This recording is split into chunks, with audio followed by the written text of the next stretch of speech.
భారత రాజ్యాంగ ఆమోద దినోత్సవం సందర్భంగా గుంటూరు తూర్పు నియోజకవర్గంలోని తెలుగుదేశం పార్టీ కార్యాలయంలో డాక్టర్ బిఆర్ అంబేద్కర్ చిత్రపటానికి ఎమ్మెల్యే నజీర్ అహ్మద్ పూలమాలలు వేసి ఘన నివాళులర్పించారు.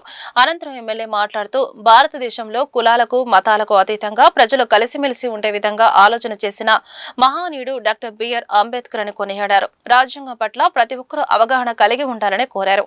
అలాంటి నాయకులను మనమందరం ఘనమైన నివాళులు అర్పించాల్సిన అవసరం ఉందని చెప్పారు.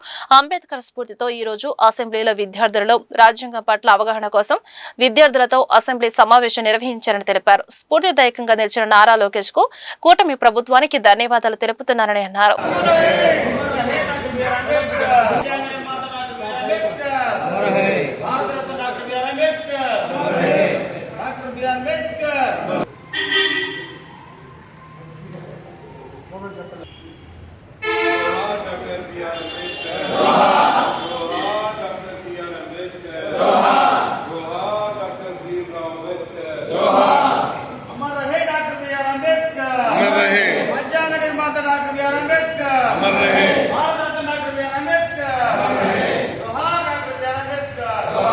బిఆర్ అంబేద్కర్ గారిని ఈరోజు ప్రతి ఒక్కరు కూడా స్మరించుకోవాల్సినటువంటి అవసరం ఉంది. ప్రపంచంలోనే అతి పెద్దదైనటువంటి ప్రజాస్వామ్య దేశంగా అన్ని వర్గాల ప్రజలు, వివిధ కులాలు, మతాలు, అందరూ ప్రాంతాలకు అతీతంగా కలిసిమెలిసి బ్రతికేటువంటి అవకాశం, బ్రతికేటువంటి ఆలోచన చేసినటువంటి మహనీయుడు డాక్టర్ బిఆర్ అంబేద్కర్ గారు.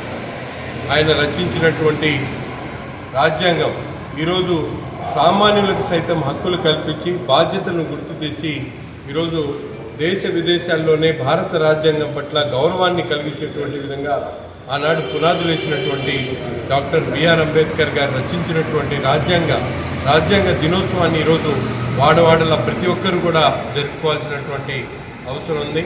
ఈరోజు సామాన్యులతో పాటు, మేధావులతో పాటు ప్రతి ఒక్కరు కూడా రాజ్యాంగం మీద పూర్తిగా అవగాహన చేసుకోవాల్సినటువంటి అవసరం ఉంది. అది గుర్తించి ఈరోజు మా యువ నాయకుడు నారా లోకేష్ గారి నాయకత్వంలో మన ఎక్కడా లేనటువంటి విధంగా ఆంధ్రప్రదేశ్లో చదువుకునేటువంటి పిల్లల్లో రాజ్యాంగం పట్ల అవగాహన కల్పించాలనేటువంటి ఆలోచనతో ఈరోజు ఒక అసెంబ్లీ సమావేశాన్ని నడిపించి యావత్ దేశానికి కూడా స్ఫూర్తిదాయకమైనటువంటి నిర్ణయం తీసుకున్నందుకు నారా లోకేష్ గారికి, అలాగే తెలుగుదేశం కూటమి ప్రభుత్వానికి హృదయపూర్వకమైనటువంటి ధన్యవాదాలు తెలుపుతూ మరొకసారి రాజ్యాంగ నిర్మాత డాక్టర్ బిఆర్ అంబేద్కర్ గారికి ఘనమైనటువంటి నివాళులు అర్పిస్తా ఉన్నాం.